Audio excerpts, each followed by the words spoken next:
All right, welcome. We have another tour video for a viewer built rig. This one was made by Josh out of South Carolina. We're going to do an interview, but he worked on this for a long time, and this thing is absolutely stunning. The video doesn't do it justice.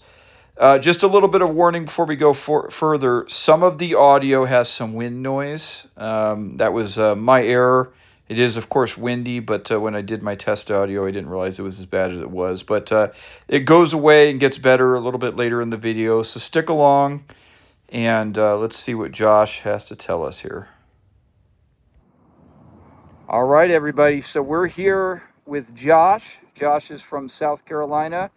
And as you guys can see here, he built this beautiful truck camper all on his own. And we're going to do a little tour of it. And we're going to have Josh tell us a little bit about the build. So Josh, how long did it take you to make this truck camper?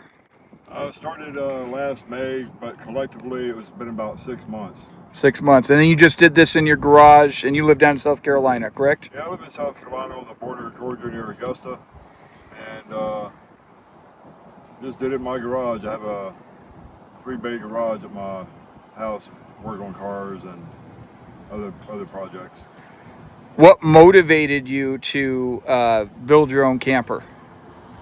Well, I have a F-150, and as most people know, it's really hard to find a lightweight camper that will fit in the back of the truck that you can travel with. Most pop-up campers or even hard-sided campers are 1,500 plus pounds, and the capacity on the truck is only 1,700. So once I got my luggage in there, my wife, it just became too heavy. So my motivation was something that I could carry in the truck that wouldn't be overweight. Now, one interesting thing about this truck is this is actually a hybrid variant. Is that right? Yeah, it's the 3.5 liter Power Boost hybrid F-150. So it has the 7.2 kilowatt built-in generator into the motor. So, and that actually, we'll talk about it a little bit later, that actually has some real interesting benefits about mounting a camper on it, correct? It does. And then what kind of gas mileage are you getting, just ballpark, it doesn't have to be super specific on right now? So like through the mountains, I'm getting about 16 maybe miles per gallon. Windy days, about the same thing. Flat land, about 17, 18 miles per gallon in the truck. That's pretty impressive for a full-size pickup truck with a camper. And I got to tell the audience, you're 6'5", correct? Correct. Yeah. So this is, I don't know if it's showing up in there, but this is a pretty tall camper. So a lot of headroom, and we'll see when we get in there, but you stand up in there with quite a bit of room left to spare.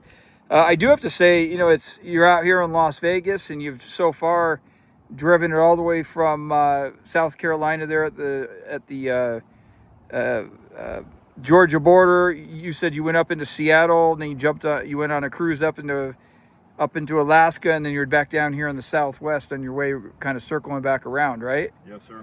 And how's it performed as a whole? Really good. It's not squatting or nothing like that. It's handling the weight. Off-road, because it is kind of tall, it'll sway a little bit if I hit a lot of potholes or really rough ground, but just driving down the road, I haven't had any issues. Good. And then why don't you talk about some of the general build construction techniques that you utilized with this particular one? Okay, so I did some stuff a little different. The sides are 1/4 inch ply. Right here is 11/16, I believe. I did a little bit thicker because I was worried about the cab over handling both of our weights, sleeping in the bed at the same time, so we used slightly thicker plywood here, but everywhere else is 1/4 inch. And then I did what was poor man's fiberglass. Instead of just painting the door back on the wood directly, I took 8-ounce drop cloth canvas, glued it to the body, and then coated it with primer and then Duraback smooth paint on top of that. And then Poor Man's Fiberglass is also most commonly known as PMF, correct? Correct. And then now you did something a little different on the roof, though, right? I did the roof. I took traditional motorhome PVC vinyl rubber roofing, the membranes that you can buy to redo your roof. Some people have like fall-on roofs, which is fiberglass, and something else. Anyways, they get sun damage over time, so people replace it with PVC rubber. And then I used on the edge, instead of using traditional tracks to hold it down, I put Gorilla Glue. It's Gorilla Glue construction adhesive up there to hold it down. And that's a polyurethane-based glue, right? Correct. So, Josh, before we jump inside and look at this, I want to touch base one more time. When you started to build this, you had talked about your biggest impetus for doing so was to make a camper that was lightweight enough to fit on, within the payload requirements of your Ford F-150 here. What were some of your other design goals when you first started this?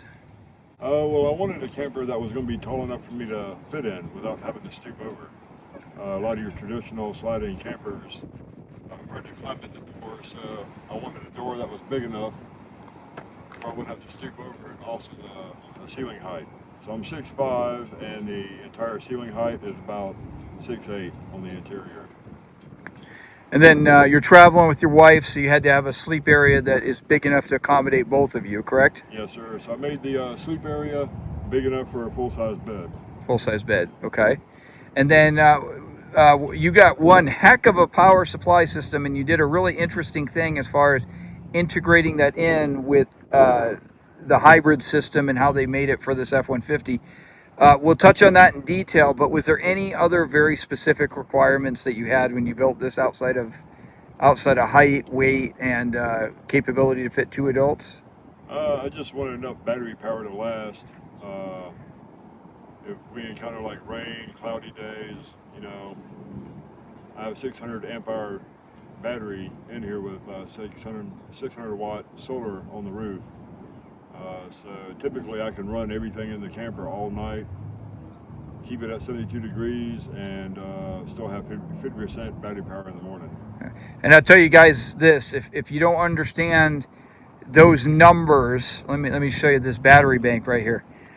He's got 2 300 amp hour lithium iron phosphate batteries at 12 volts.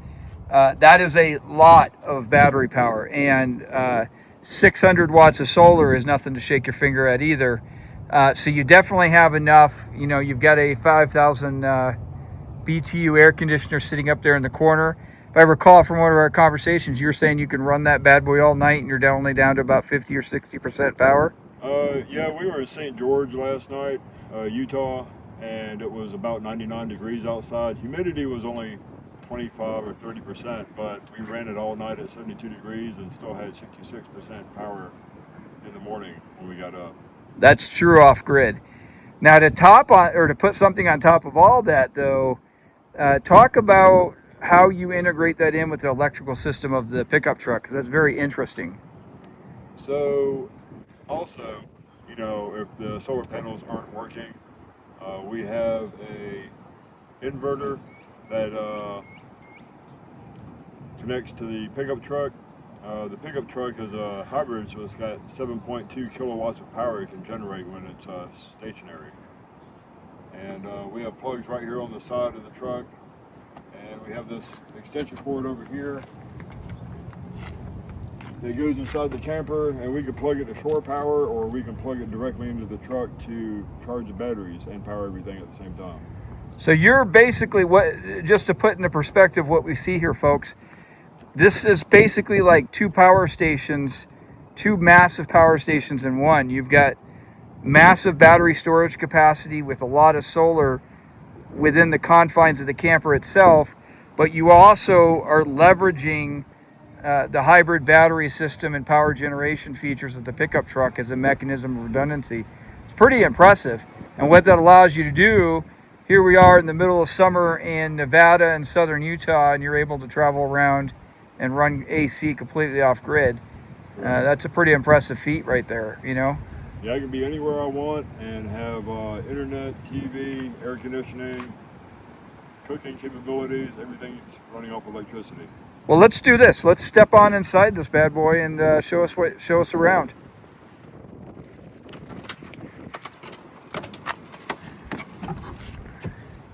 So keep in mind, folks, he is 6'5". That's a pretty tall camper. I'm going to go wide angle on this bad boy here. There we go. So kind of show us around in here. Now this is a okay, I'm getting interrupted a little bit here. This is a beautiful countertop. Now there's a very special story with this, right? Josh tells a story here about how he came to make this cedar countertop. He owns some properties just on the other side of Georgia from South Carolina. And during the past Hurricane Helene, 2 cedar trees blew down in his yard. Something I love about these stories like this is he made a deal with a local lumber guy. He gave him one of the trees, and then he cut down the stock for the other tree. And then he made this very beautiful cedar countertop in here, covered it with a marine, kind of like a resin protectant on top. That's what gives it that shiny look. I just love stories like that of, making a couple trees get blown over, turning it into a deal, and then coming up with this very, very personalized and very beautiful countertop.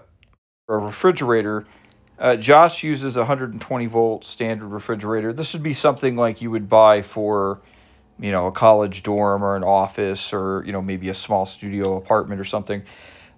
He's got definitely enough power to run one of those, and I think little fridges like that make a lot of sense, especially if you're doing these on a budget.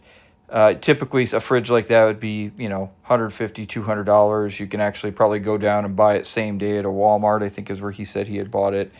Now, DC compressor fridges have their place too, don't get me wrong, but I thought it was a really smart idea that he opted to use that particular refrigerator type.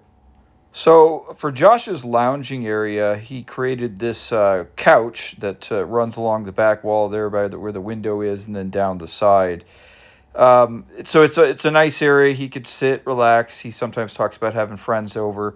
And then he put this tabletop right here, mounted on a Lagoon mount, so he can move it around and swivel it around and use it. And of course, that countertop there is made of that same cedar that fell in his yard back last hurricane. Josh explains here that the Lagoon mount is mounted in the center on some channels, and one of the nice thing about those mounts, Lagoon is a brand, is you could just unscrew and remove the mount pretty easily. It's a little bit of work, but nothing too wild. And that allows him to sit that table in between the seating area and then the back wall where there's some storage, and actually make a third bed. So kind of a duality of use there. So Josh right here is explaining that he has some storage options. Part of it is that cabinet that's against the back wall, and then he's got an upper cabinet both on the driver's side and passenger side with open shelving.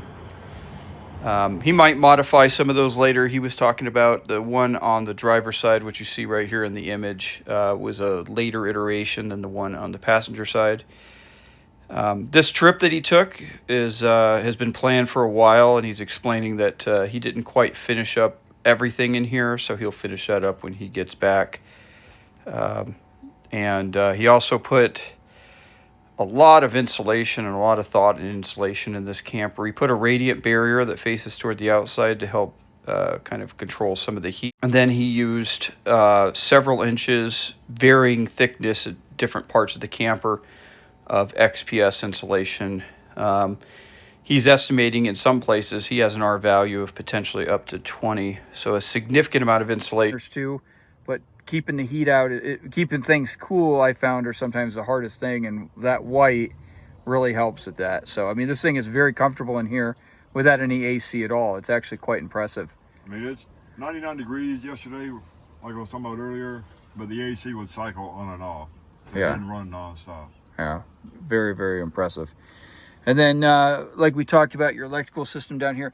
One thing I did want to mention, I want to make sure everyone understands, outside of a little bit of electrical work, you essentially did this all yourself, right? Yes, sir. Yeah, that's a very impressive build. So you got some heavy duty components here. I really like it. And then you got a little porta potty and some extra storage down here. Yes, sir. And then, man, I love it. What? So now you're about what 5,000 miles in on driving with this and sleeping overnight a number of times, right? Yes, sir. I left May 31st from South Carolina and started driving to Seattle. Oh my gosh! So we're what are we? June 28th. So you've been on the road a month now. Yeah, pretty much. And so what have you learned? What do you like, and what would you maybe modify when you get back home? Can't really make the camper any taller, but you know, height here when you first wake up in the morning, you got to be careful so you don't knock yourself out. But other than that, really, I used a buckle for the microwave to hold it in place. Probably not a good idea. I probably should have had something permanently mounted, like maybe some braces underneath it, because it does slide around a lot. Yeah, so one of the other things I would change is the lagoon mount. It swivels around and I'm able to get it pretty much anywhere I want. But by mounting it right in the middle of the bench, it restricted space for my wife and I to be able to sit and watch TV. So one of the other things I would change is I'd probably mount it on the outside here where it doesn't get in the way. So like on this wall right down here? Yes, sir. Okay. No, good call. I got to tell you, I mean, you know, for your first camper and just for those two little modifications, that's a pretty good set of planning on your part. That's not too bad of a thing. Right. You know, but this is all you. This is a 6-month project, and for many of you watching this, some of you might know, some of you may not, but this is this is kind of like a project of a lifetime. I mean, I'm not trying to be dramatic here, but this is a very big deal to build one of these. I mean, how does it, you know, like you're a handy guy. We talked about it over dinner. You know, you've restored classic cars most of your life, and you've had a lot of experience with that. How did you feel completing this? Was it more than just a camper, or did it have kind of an emotional connection to you? You know, whenever you complete a project that you put a lot of time into, you do feel self-rewarded by doing it. But I've never built anything like this before, and it was kind of daunting to begin with, and I got discouraged quite a few times and walked away from it. But it was really self-rewarding when I got done with it. Yeah, but you know, I mean, and I think that says a lot. I think any of us watching this right now, we can all imagine it would be very challenging to complete a project that you work on over half a year. You know, a lot of projects people start and they don't get finished. And I got to tell you, it's a real accomplishment for you to finish this and for you to have done such a wonderful job. I mean, you did a really, really beautiful job, and you should be very, very proud of this. This is very impressive, and it's very nice. I appreciate it. Yeah. It was a lot of work, but it's paid off. Definitely use Titebond wood glue and everything, because I probably used 1.5 gallons building this thing. Oh yeah. Because you know, building a camper and going down the road, especially highways at 70 miles an hour for days on end, it's like you're driving through an earthquake, because you have to keep that in mind. If you don't secure it really good, like with the glue, it'll just probably rattle apart on you going down the road. So I would say the wood glue is probably really important. Josh, we really appreciate it. Thank you so much for showing us. I think this should be an inspiration for a lot of people. Is there anything else that you'd like to add that we didn't touch on? No, I guess not. All right. Well, you did a beautiful job. If any of you guys watch this have any questions for Josh, put them down in the comments. And I think between he and I, we'll monitor it and we'll try to answer those questions. And thanks again for sharing this. And you did a really wonderful job, and it's an inspiration to a lot of others. So congratulations. All right. Thank you. All right, my friend. All right, guys. See you later. Let me know what you guys think.